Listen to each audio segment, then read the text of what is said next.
السلام علیکم ورحمۃ اللہ وبرکاتہ۔ قبلہ بغدادی صاحب تقریر فرمائیں گے۔ بندہ آج چند ایک باتیں آپ سے عرض کرے گا۔ اللہ رب العالمین مجھے ریا سے، دکھاوے سے، تکبر سے اللہ محفوظ فرمائے، اور جو باتیں میں کروں اللہ پاک مجھے اپنے نام سے مالا مال فرمائے، اور اللہ کرے کسی کے دل میں اتر جائے اور میں فقیر کی بخشش کا بہانہ بنے۔ یہ میں کیمرے والے سے کہتا ہوں کہ فرشتے جو ہیں وہ ویڈیو بنا رہے ہیں، یہ ذرا دور ہی رہے تو بہتر ہے۔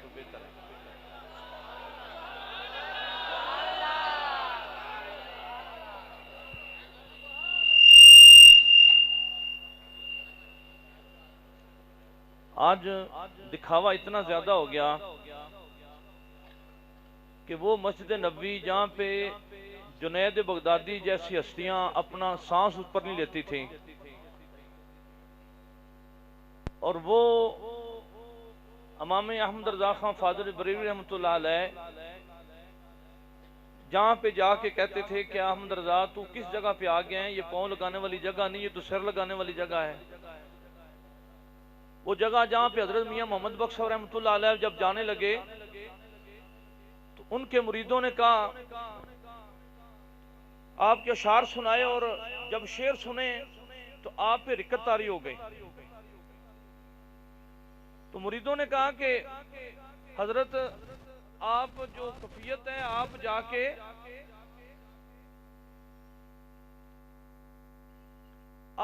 کے گاڑی میں بیٹھیں، اندر جا کے اشعار سنیں، باہر اگر گاڑی نکل گئی تو آپ حج پہ نہیں جا سکیں گے۔ آپ رکت طاری تھے، آپ نے اپنے مریدوں کا اشارہ کیا،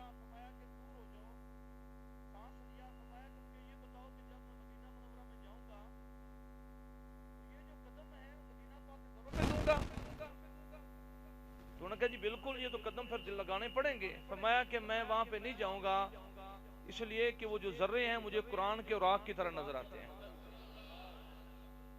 اور آج اسی مدینہ منورہ میں جہاں پہ صحابہ اونچا نہیں بولتے تھے، آج لوگ وہاں پہ وہ ٹک ٹاک بنا رہے ہیں اور بچیوں کے ساتھ تصویریں اتار رہے ہیں۔ تو حالت یہ ہے کہ ہمارے ہاں دکھاوا اتنا زیادہ ہو گیا کہ ہم گفتگو کرنے کے بعد بھی لوگوں سے پوچھتے ہیں جناب تقریر کیسی ہوگی۔ اور آج حالت یہ ہے کہ 30,000 بچے فلسطین میں شہید ہو گئے، 70,000 اپاہج ہو گئے، 2 لاکھ جو ہے بے گھر ہو گئے، اور ابھی تک ہمارے جوان جو ہیں وہ کرکٹ کے میچ دیکھ کے دمالے ڈال رہے ہیں۔ ایک دفعہ میں نے دیکھا تھا کہ اخبار پہ آیا کہ کشمیر کی جو بچیاں ہیں ان کو ہندو آرمی نے لٹکایا ہوا تھا، اور ان کے جو دوپٹے تھے ان سے ان کو پھانسی دی تھی، اور نیچے لکھا تھا کہ ان بچیوں کو ان کی عزت برباد کرنے کے بعد ان کو پھانسی دے دی گئی۔ 36,000 ہندو آرمی مسلمانوں کی کشمیری بچیوں کو اٹھا کے لے گئے۔ جس دن یہ خبر آئی تو اسی دن میں داتا صاحب سلام کرنے کے لیے گیا، تو میں نے دیکھا کہ اسی دن ہی جو جوان تھے پاکستانی لڑکے یہ اپنے منہ کے اوپر جھنڈے بنا کے رنگ لگا کے باجے بجا رہے تھے۔ اور آج حالت یہ ہے کہ نبی لاجپال فرمایا کہ وقت آئے گا کہ اسلام غریب الوطن ہو جائے گا۔ صحابہ نے تعجب کیا، یا رسول اللہ اسلام غریب الوطن کیسے ہوگا، کیا مسلمان نہیں ہوں گے؟ فرمایا کہ مسلمان تو بڑے ہوں گے لیکن اسلام کو گھر میں کوئی داخل نہیں ہونے دے گا۔ آج حالت تقریباً ایسی ہو گئی کہ لوگ کہتے ہیں کہ ہم حسین کے نام کی سبیل لگا دیں گے لیکن گھر میں دین داخل نہیں ہونے دیں گے۔ پاکستان کا چوک، اور جہاں پہ مسلمانوں کی بچیاں اس انداز سے آئیں کہ باپ نے کہا بیٹا اگر تو گلی میں نکلی تو تیری عزت کا خطرہ ہے، تو اس نے کہا بابا جی پھر مجھے ہاتھ سے ذبح کر دیں۔ باپ نے اپنی بیٹی کو دہلیز پہ رکھ کے ذبح کر دیا کہ میری بچی کا دین بچ جائے، اس کی عزت بچ جائے۔ آج پاکستانی چوک میں بچیاں گندی تصویریں اٹھا کے کہہ رہی ہیں کہ میرا جسم میری مرضی۔ مجھے لگتا ہے کہ ہم نے جناب سیدہ کائنات فاطمہ النساء، ان کی والدہ خدیجہ کبریٰ، ان کا تعارف اپنی بچیوں کو کرایا نہیں ہے۔ مجھے لگتا ہے کہ ہم نے حضرت عمار شفیقہ رضی اللہ کو شان اپنی بچیوں کو بتائی نہیں ہے۔ لگتا نہیں بلکہ ہے ایسا۔ آج صبح آپ نکلیں اور ہر چوک کے اندر آپ کو بچیاں دلہن بن کے بیچاری کھڑی نظر آئیں گی، اور صرف پیٹ کے لیے رکشوں کے دھکے، بسوں کے دھکے، اور پھر وہ ان کو کالج کے اندر ان کے پیپر ایسے دکھائے جاتے ہیں، کہتے ہیں کہ 3 اگر تم نے اس میں نمبر لینے ہیں تو عزت کا سودا ہوئے گا۔ آج ہم ادھر کھڑے ہیں کہ نبی لاجپال فرمایا کہ وقت آئے گا کہ بندہ رات مومن ہوگا، صبح کافر ہو جائے گا، اور صبح کافر ہوگا، صبح مومن ہوگا، رات کافر ہوگا۔ لوگ پیسے کے بدلے اپنا دین بیچ دیں گے۔ ہم دیکھتے ہیں کہ یار بندے کو پتہ بھی ہے کہ یہ بندہ جو ہے وہ مرضی ہے، اس کے ساتھ اللہ کس طرح پیدا ہو گیا۔ ہم اپنے اصل کی طرف لوٹ کے نہیں آ رہے ہیں۔ اور آج بھی جب مسلمان ذبح ہو رہے ہیں اور یہودیوں کے جو ہوٹل ہیں وہ کھلے ہوئے ہیں، تو کھانے والے وہ کیسے بندہ کس طرح کس انداز ان کو دیکھے، کدھر بندہ نظر اڑائے۔ بہرحال کنو حال سناواں دل دا تے کوئی محرم راز نہ ملدا۔ اب بندہ کس کو بات بتائے اور کس سے کرے۔ آج اتنے مسلمان ہوں اور ایک بچہ، ایک باپ اپنے بیٹے کو دفن کرنے سے پہلے اس کو ہاتھ لگا کے کہہ رہا ہو کہ بیٹا جا کے مصطفیٰ کریم کی بارگاہ میں کہہ دینا کہ امت مسلمہ نے ہماری مدد نہیں کی۔ بہرحال آج جناب سیدہ کائنات فاطمہ النساء، ان کے محبت میں، ان کی یاد میں یہ محفل ہے۔ ان کے متعلق فقیر چند باتیں عرض کر کے 1-2 اعلان کر کے اپنے گفتگو ختم کرے گا۔ ہم چونکہ وسیلے کے قائل ہیں اور نبی کی بارگاہ میں جتنا مؤثر سیدہ کائنات فاطمہ کا وسیلہ ہے اتنا اور کسی کا نہیں ہے۔ امام ربانی مجدد صلی اللہ علیہ وسلم فرماتے ہیں کہ جب میں نے ولایت میں قدم رکھا تو میں نے دیکھا کہ 4 ہستیاں جو ولایت تقسیم کرتی ہیں وہ جناب سیدہ کائنات فاطمہ النساء ہیں، ان کے شوہر سیدنا علی المرتضیٰ شیر خدا ہیں، ان کے بیٹے امام حسن اور امام حسین ہیں۔ فرماتے ہیں کہ فیضان کا جو منبع ہے، فیضان جو تقسیم کرنے والی ہستیاں ہیں وہ 4 ہیں۔ قدرت اللہ شاہب لکھتا ہے کہ میں سندھ کے دور جنگ کے دور دراز علاقے میں چلا گیا، وہاں پہ میں نے دیکھا کہ بالکل کچی سی مسجد ہے، وہاں پہ بالکل سادہ سے بزرگ ہیں اور وہ جمعے کے ٹائم پہ خطبہ پڑھ رہے ہیں اور اشعار سنا رہے ہیں۔ کہتے ہیں چونکہ میں ڈی سی تھا، مجھے بڑا عجب لگا، میں کہ یار یہاں پہ کوئی بندہ پڑھا لکھا ہوتا، گفتگو کرتا، یہ بابا کیا شعر پنجابی میں پڑھ رہا ہے، کسی کو کیا فائدہ ہوگا۔ پر جمعے کا ٹائم تھا اور چارہ بھی نہیں تھا، میں وہاں پہ بیٹھ گیا۔ وہ کہتا ہے کہ میں جو بیٹھا تو وہ جو اشعار تھے وہ میرے کان کے رستے میں دل میں اتر گئے اور مجھے نہیں پتا چلا کہ میری آنکھوں میں آنسو بھی آ گئے۔ کہتا ہے کہ جب میں نے وہ اشعار کیا تھے، ایک باپ اور بیٹی کی محبت تھی۔ باپ جناب نبیوں کے سردار تھے، جناب مصطفیٰ کریم صلی اللہ علیہ وسلم تھے، اور بیٹی جناب سیدہ کائنات فاطمہ النساء تھی۔ اشعار کا میں نے مفہوم یہ تھا کہ جب کبھی صحابہ کو کوئی مسئلہ درپیش ہوتا تو وہ سیدہ فاطمہ سے عرض کرتے، جو مسئلہ مصطفیٰ کریم سیدہ فاطمہ عرض کر دیتی وہ مصطفیٰ کبھی بھی رد نہ کرتے۔ کہتے ہیں کہ لوگ جمعہ پڑھ کے چلے گئے، میں وہاں پہ بیٹھا رہا اور دیر تک روتا رہا۔ باپ اور بیٹی کی محبت میں جانتا تھا، میں نے بہت سارے نوافل پڑھے اور اس کا ثواب جناب سیدہ کائنات فاطمہ النساء کی بارگاہ میں عرض کیا، بھیجا، اور اللہ کی بارگاہ میں عرض کی یا اللہ یہ ثواب بھی میری طرف سے ان کی بارگاہ میں پہنچانا، اور ان سے میری یہ عرض بھی ان کی بارگاہ میں پہنچ جائے کہ اپنے ابا جی سے میری سفارش کرنا کہ مجھے کوئی روحانیت سے بھی حصہ تھوڑا نصیب ہو جائے. کہتا ہے وقت گزر گیا، میں بھول گیا، بات ختم ہو گئی. ایک دن مجھے خط ملا کہ میری ایک بھابی جو جرمن تھی وہ مسلمان ہوئی. اس نے مجھے خط بھیجا، اس پہ لکھا ہوا تھا قدرت اللہ مجھے ایک دن پہلے جناب سیدہ کائنات رضی اللہ عنہ کی زیارت ہوئی، اور جناب سیدہ کائنات فاطمہ النساء نے مجھے یہ ارشاد فرمایا کہ اپنے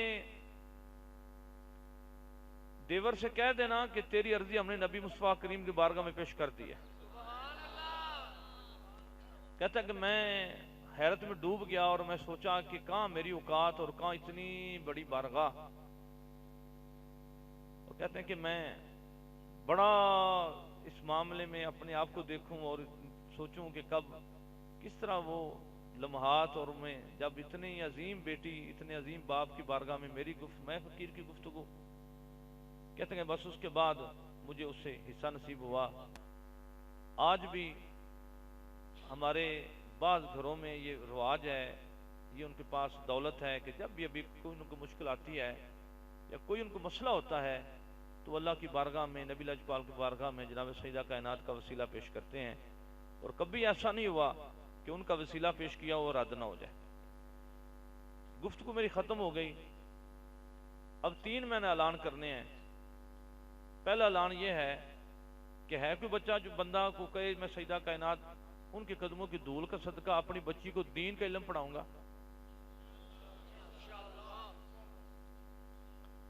اور جب بچی دین کا علم پڑھے گی تو پھر وہ شادیوں میں جا کے وہ سٹیجوں پہ چڑھ کے ڈانس نہیں کرے گی.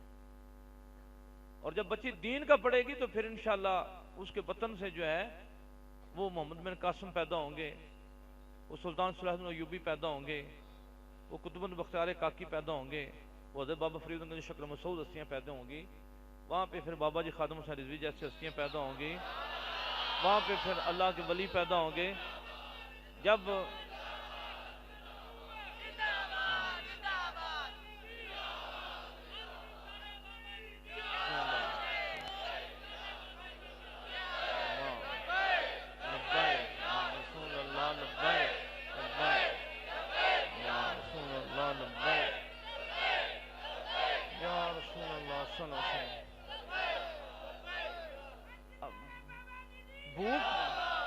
بھوک جو ہے نا اس پہ نہ ڈرو، بھوک پہ نہ ڈرو. آج ہمیں بھوک سے ڈرایا جا رہا ہے. قرآن فرماتا ہے کہ تمہیں الشیطان یعدکم الفقر ویأمرکم الفحشاء. قرآن فرماتا ہے کہ تمہیں جو ہے وہ بھوک سے ڈرایا جاتا ہے، تجھے ڈرایا جاتا ہے کہ تمہیں بھوک ملے گی اور تمہیں برائی پہ حیائی پہ اکسایا جاتا ہے. اپنی بچیوں کو سیدہ کائنات کا درد کھا دو، وہ بھوکی کبھی مر سکتی نہیں ہے. دوسری عرض یہ ہے کہ اپنے بچوں کو بھی دین کا علم پڑھائیں. ورنہ حالت یہ ہو گئی اب کہ نماز جنازہ بھی غیروں نے ادا کی، مرے تھے جن کے لیے وہ رہے وضو کرتے ہیں. کتنے بندے ہیں جو باپ کی میت پہ جاتے ہیں ان کو نماز جنازہ تک نہیں آتا. ہے کوئی بندہ کہیں گے اپنے بچوں کو دین کا علم پڑھاؤں گا؟ ماشاءاللہ. جو بندہ دین کا علم پڑھے گا وہ بھوک سے کبھی نہیں مرے گا. اس کی ذمہ داری مصطفیٰ کریم نے اٹھائی ہوئی ہے. نبی لاجپال فرمایا کہ جو بندہ دین کے لیے اپنے آپ کو وقف کرتا ہے اس کی تمام ضرورتیں اللہ اپنے ذمہ لے لیتا ہے. اللہ. اور آخری بات یہ ہے بلیو، نماز فرض ہے، نماز فرض ہے. جیڑی نبی دی اکھاں دی ٹھنڈک ہوے اور تانوں فرصت نہ ملے. ایک ایسا پیار ہے جناب، بلکہ جو محفل ہے نماز بھی ایک محفل ہے. جب بندہ اللہ اکبر کہتا ہے تو اللہ کی بارگاہ میں کھڑا ہو جاتا ہے اور پھر ثنا پڑھتا ہے، پھر وہ تعوذ پڑھتا ہے، تسمیہ پڑھتا ہے، الحمدللہ رب العالمین کہتا ہے، الرحمن الرحیم کہتا ہے، مالک یوم الدین کہتا ہے. یہ تینوں جو سیغے ہیں یہ غیب کے سیغے ہیں. پھر حاضر کی طرف آتا ہے، کہتا ہے اللہ میں تیری عبادت کرتا ہوں، تجھی سے میں مدد مانگتا ہوں. اس کے بعد وہ صراط مستقیم کا اللہ کی بارگاہ میں سوال کرتا ہے. قصہ مختصر، وہ چلتے چلتے جب آخری اتحیات میں پہنچتا ہے، یا اتحیات میں جب پہنچتا ہے، تو پھر اللہ کی ثنا کرنے کے بعد آقا دو جان صلی اللہ علیہ وسلم کو حاضر جان کے وہ کہتا ہے السلام علیکہ ایھا النبی ورحمۃ اللہ وبرکاتہ. یہ بڑے عجیب آج کل عشق والا سلسلہ چل نکلا ہے. وہ کیسے عاشق ہیں جنہیں نماز کی فرصت نہیں.